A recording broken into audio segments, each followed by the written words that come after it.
Ladies and gentlemen, welcome to Metropolis Radio. Today we are talking about the fact that superhero movies are just getting way too goddamn long. But before we go any deeper, guys, just remember that at least one of my videos every week will not be coming to the YouTube channel. It will only be coming to my BitChute, Odyssey, and Rumble channels.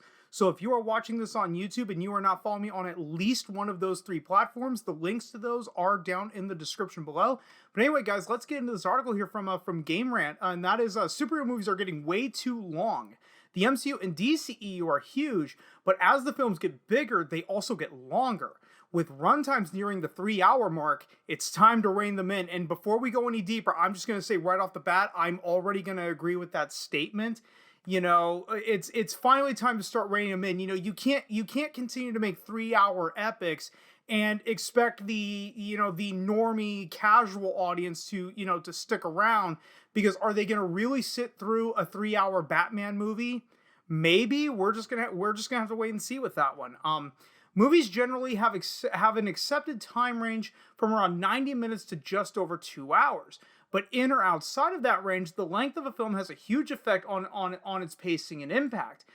It also, before we go any further, I know we're only beyond the first sentence, it also has an effect on its perception. You know, what movie are you more likely to sit down and watch?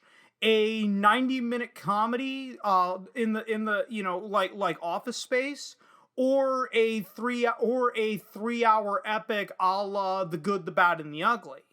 Most people are going to go with the 90-minute comedy, like Office Space, all day long, if they're more concerned with time, because you look at that, you look at like The Good, the Bad, and the Ugly, damn near 3 hours long. You're basically have to sit there and you have to analyze, is it going to really be worth the entire 3 hours for me to sit through this?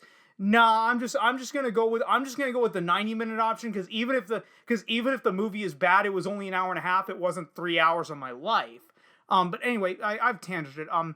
Unfortunately, Marvel and DC have skewed the tight 90-minute action movie in favor of increasingly bloated runtimes.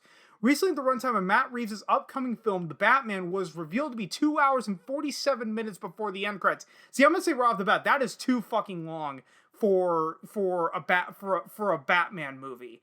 I believe The Dark Knight Rises was around that length, but to be fair to The Dark Knight Rises, it was the final movie in Christopher Nolan's Batman trilogy. So by that point, if you were going to see The Dark Knight Rises, you were already a fan of Christopher Nolan's Batman to begin with. It's not like Batman Begins was damn near 3 hours long.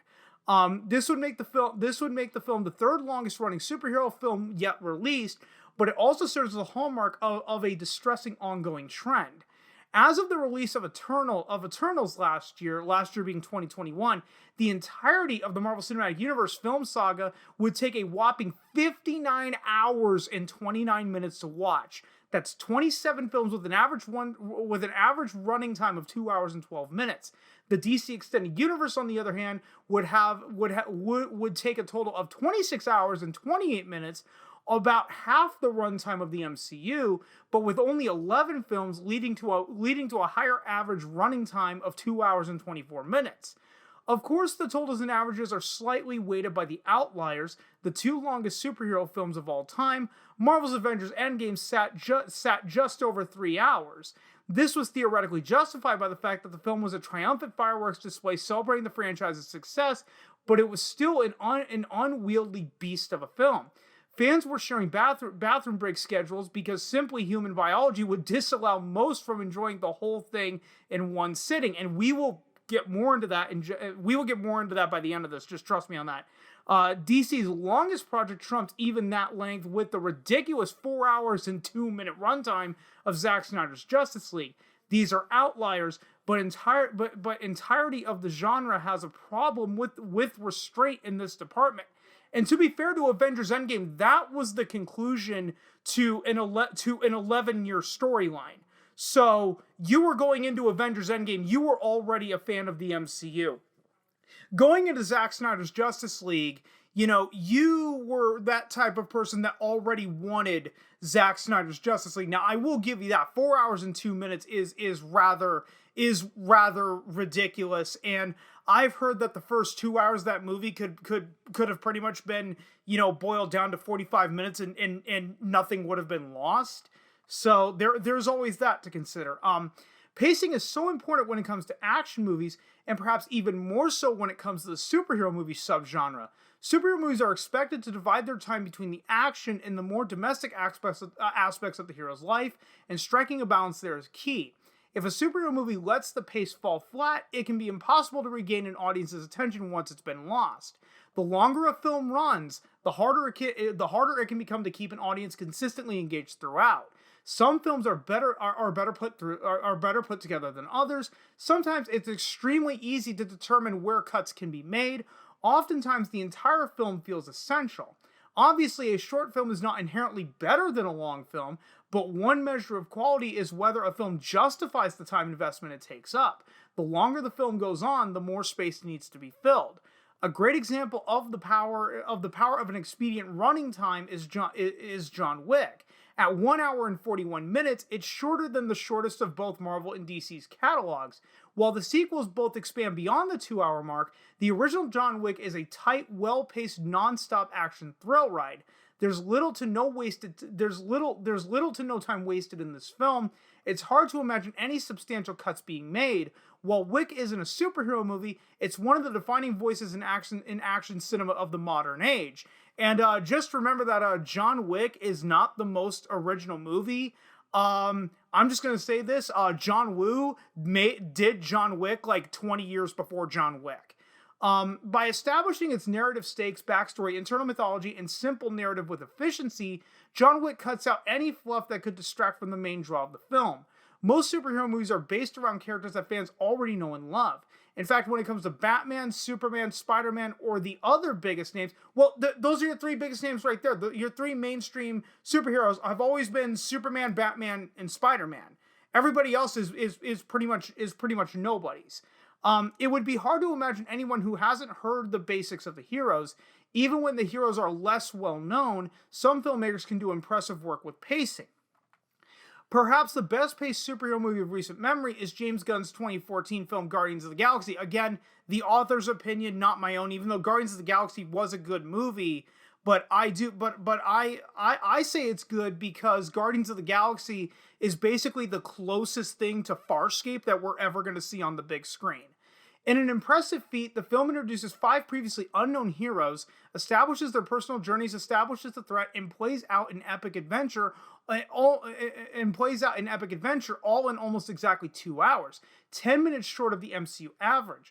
Guardians has a ton of faith in its audience to both keep up and play along with Gunn's colorful universe. 7 years later, Eternals attempts the same feat, with substantially less success and an additional 35 minutes. The issue here is twofold and is likely to continue to detract from otherwise solid films. As the competing empires of Marvel and DC expand ever outward, the films will continue to run longer. It's not unreasonable to imagine the next Infinity War style finale divided into 2 4-hour chunks, or the next Justice League reaching 5 or 6 hours. Okay, I'm gonna stop him right there. That would be insanely ridiculous if the next Justice League movie is 5 or 6 hours, and at that point make it a miniseries on HBO. This expansion can be contained. Birds of Prey, for example, was released in 2020 and came in at a restrained 109 minutes. As superhero movies show no signs of stopping, let's all hope that the future holds more well-paced stories and less bloated sagas.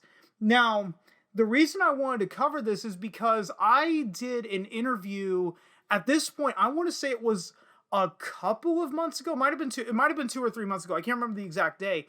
But I was talking with Bob Trait, who was the marketing and programming director of the Historic Colonial Theater in Phoenixville, Pennsylvania. And this is one of the aspects that we touched on, was the fact that these movies are getting longer and longer. And well, at this point, I'm just going to let that segment of the interview play out instead of me trying to describe it all to you here.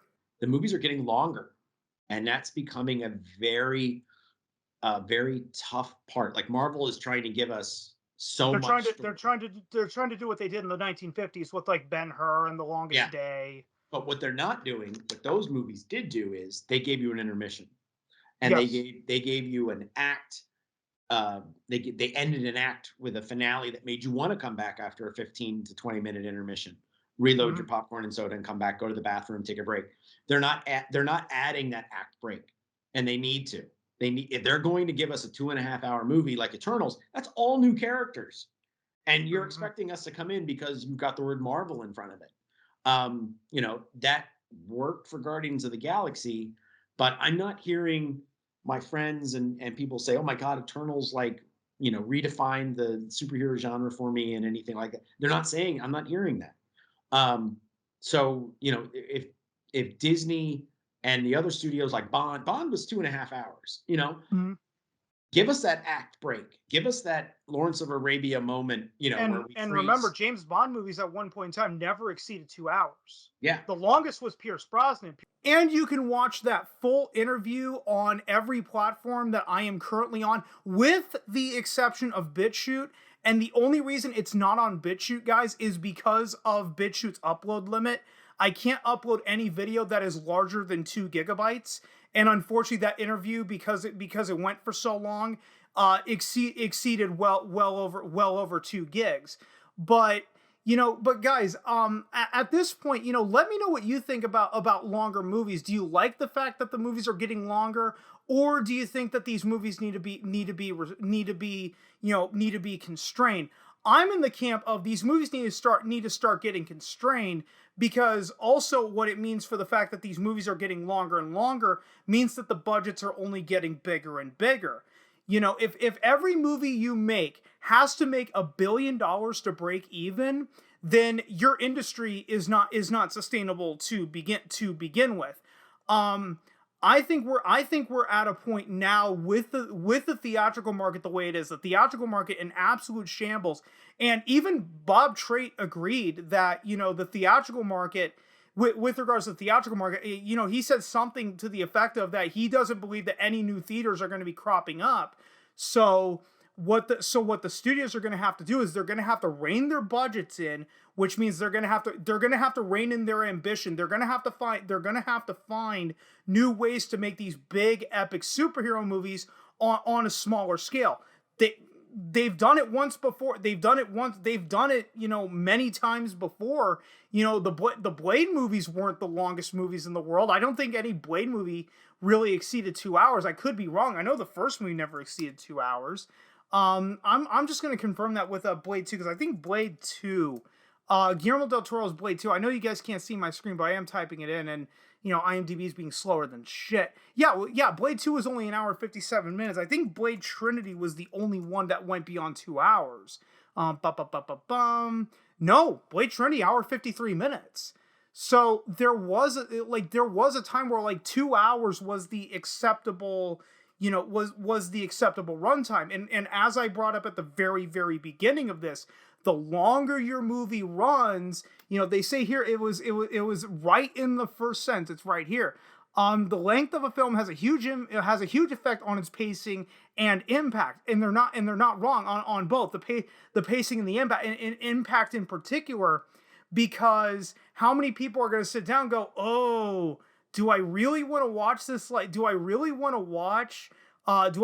watch Zack Snyder's Watchmen when the theatrical cut is like 2 hours and 40 minutes? Then you had the first director's cut, which pushed it over 3 hours.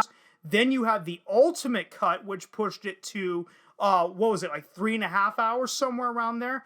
Do I want to watch Zack Snyder's Watchmen, or do I want to watch Blade? I'm probably gonna pick Blade over Watchmen most days of the week, if you ask me that question. And guys, I'm gonna go ahead and end it right here. If you stuck around this long, thanks so much for doing so. And if you've been following me long enough, I'm terrible at ending these videos, so I will just see you guys next time.